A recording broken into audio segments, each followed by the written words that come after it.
Qué bueno que continúan apoyando esta propuesta República de la Verdad, porque en este minuto, señores, está con nosotros aquí en el estudio el doctor Marino Elsevif Pineda, abogado de profesión, un abogado sobre todo de renombre, ha sido maestro, ha litigado importantes casos penales de la República Dominicana y hoy está acá porque también es un conocedor de nuestra Carta Magna y viene a hablarnos un poquito sobre este importante día que fue el pasado viernes, pero que se extiende hasta hoy lunes y que queremos nosotros como República de la Verdad que cualquier información, que yo sé que es mucha, que tenga que aportar para que los dominicanos aprendamos a amar más nuestra Carta Magna. Doctor, así mire, bienvenido a República de la Verdad. Muchísimas gracias por la oportunidad de estar junto a ti y más celebrando el Día de la Constitución de la República que hoy se celebra y a su vez, aunque fue el día 6 de noviembre,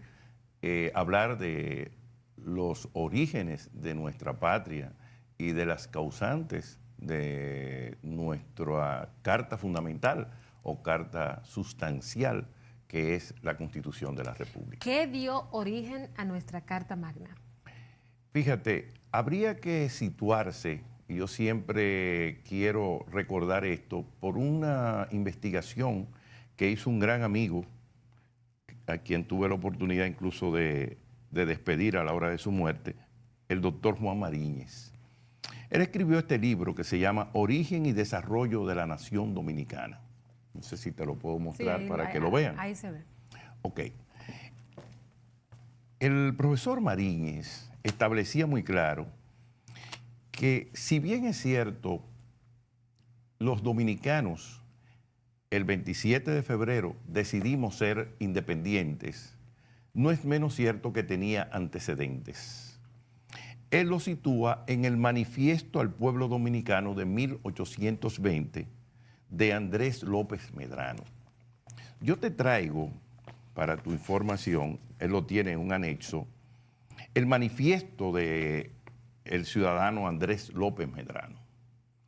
Este documento, que se hizo entre el 11 y el 18 de junio del año de 1820, tiene toda una indicación de el por qué los dominicanos, ya en ese entonces se llamaban los ciudadanos de la patria, se decían dominicanos, y decía el profesor Mariñez al hablar de Andrés López Medrano, de que el interés más justo fue lo que originó la creación de la patria, debido, claro está, a la ocupación de Boyer y los 22 años de ocupación haitiana que tornaron una dictadura férrea con muchos asesinatos y muchos vilipendios en contra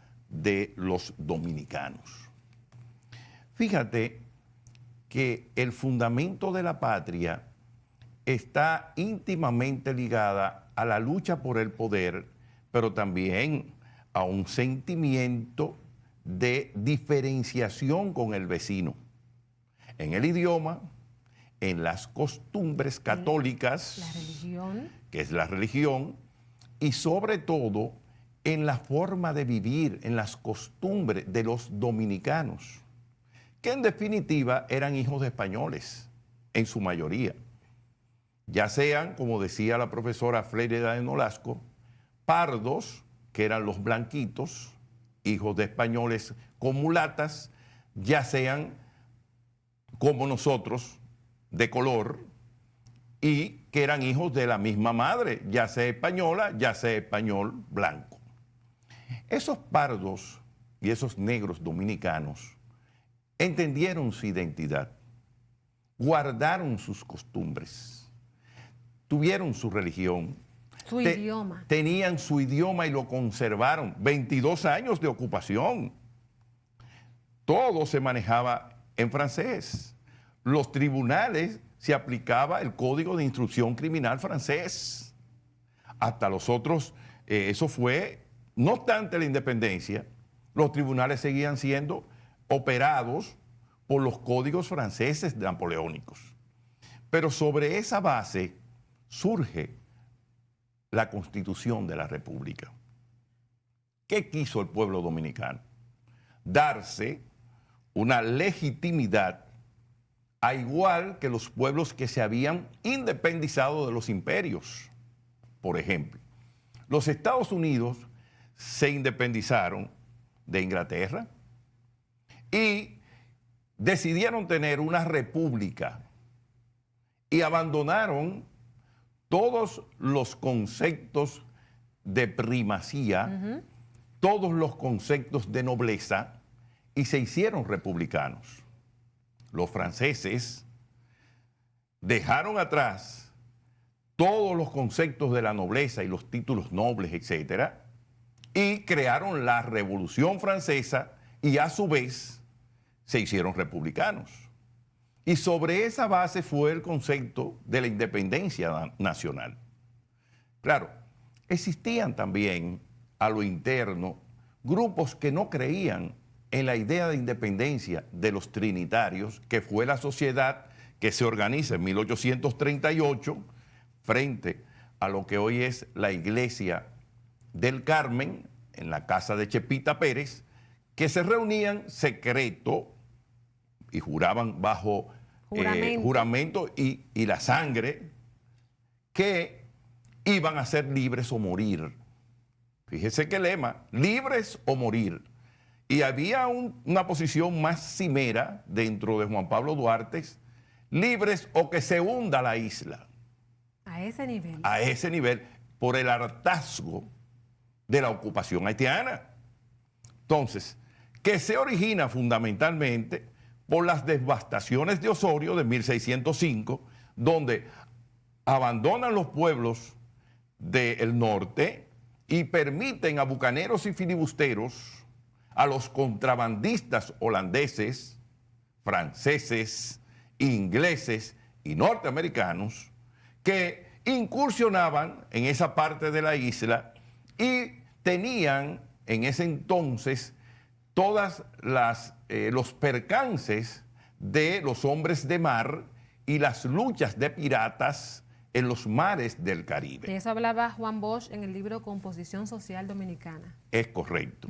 Bajo ese anatema surge el concepto que, como te decía, de Andrés López Medrano.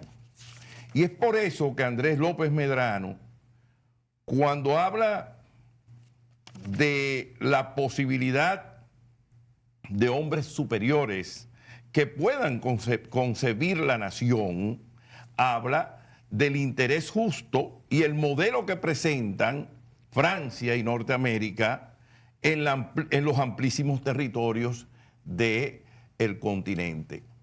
Y sobre todo, además, habla de que el dolo y la calumnia fueron las fuerzas motrices que emplearon los contrarios. Pero eso no lo estoy diciendo yo. Eso está ahí en ese manifiesto del año de 1820. Ahora, vámonos a la Constitución. Duarte, que fue el autor de la primera Constitución de la República, concibió tres poderes, a igual que Montesquieu: el poder ejecutivo, el poder legislativo, que es el gran soberano, y el poder judicial para resolver las diferencias en la sociedad entre los particulares y las violaciones al orden público en el ámbito penal. Ahora, ¿qué resulta? Que ese fundamento de la patria que nos dio Duarte y que ha seguido en el transcurso del tiempo con sus dictadores que hemos tenido entre un periodo histórico y otro, y con sus dictablandas que hemos tenido, y con las dificultades después de la restauración, porque todos los restauradores se sintieron jefes, y por eso cada año cambiaban los presidentes, y eso hay que decirlo, sí, independientemente de cualquier cosa. Ahora, ¿qué resulta hoy en la celebración del Día de la Patria? El fundamento de la Constitución del 2010, que fue una idea de consenso de la nueva generación, tú lo encuentras en el artículo 5 de nuestra Constitución. ¿Y qué dice ese artículo 5? Dice: la Constitución se fundamenta en el respeto a la dignidad humana, y en la indisoluble unidad de la nación para común de todos los dominicanos y dominicanas. Y subsiguientemente el artículo 6, haciendo un exégesis, dice: todas las personas y los órganos se ejercen potestades públicas, están sujetos a la Constitución como norma suprema y fundamento del ordenamiento jurídico del Estado. Son nulos de pleno derecho toda ley, decreto, resolución, reglamento o acto contrario a esta Constitución. O sea, que usted considera que la Constitución del año 2010, que se modificó en esa ocasión, creo que era la número 38. Correcto. ¿Realmente recogía ese espíritu democrático que se había perdido? Claro, no que se había perdido, sino que lo reafirmó. Sí. Porque si tú te pones a ver, el tema de la misma Constitución del 10 habla del gobierno de la nación y la separación de los poderes, que es el principio de Montesquieu del que te estoy hablando. Pero si tú te vas al artículo 7 de nuestra Constitución, yo creo que es el fundamento democrático más interesante, que es el Estado social y democrático de derecho. Que nuestra República Dominicana es un Estado social y democrático de derecho, organizado en forma de república unitaria y fundado en el respeto de la dignidad humana y los derechos fundamentales, el trabajo, la soberanía popular y la separación e independencia de los poderes. Nos queda poco tiempo, pero a mí me gustaría que usted nos diga a su juicio si considera que la Constitución se irrespeta o si por el contrario, según el paso de los años, los dominicanos aprendemos a apreciar y valorar el valor que realmente tiene. Cada generación tiene una interpretación de la realidad social y además una escala de valores en el manejo de la cosa pública. Yo creo que en esta etapa, la generación que hoy nos gobierna tiene una gran responsabilidad social y una gran responsabilidad política, y es hacer que nuestra Constitución sea más democrática, más incluyente, más participativa y que sobre todo prime el interés superior de la nación por encima de los intereses particulares de grupos que se creen dueños de la República y que a veces piensan que llegaron con Colón para poderse repartir el botín como si fuesen los nuevos encomenderos de la patria. ¿Cree usted que como está nuestra Constitución ahora, su última modificación fue en el 2015, sufrirá en el futuro otra modificación? Bueno, las modificaciones que se han hecho siempre es en torno al poder y la continuación de la presidencia de la República. Eso siempre tendrá un variopinto interés de acuerdo a las circunstancias políticas de cada generación. Bueno, pues yo le agradezco muchísimo, de verdad, su presencia aquí en República de la Verdad. Usted tiene tanto conocimiento que este programa no da. Tiene que venir nuevamente para seguir ampliando todos estos temas que son muy interesantes y sobre todo muy educativos. Así que usted sabe que ahora empezamos así, mire, y concluimos. Muchísimas así gracias, mismo. Patricia, con Claro, mucho cariño. El orgullo y qué sé yo, el honor es mío de que usted esté acá sentado aquí en República de la Verdad. Y para mí es una gran alegría poder estar junto a ti. A ustedes, amigos televidentes, les pido que se queden en sintonía porque aún queda contenido en República de la Verdad. Quédense ahí.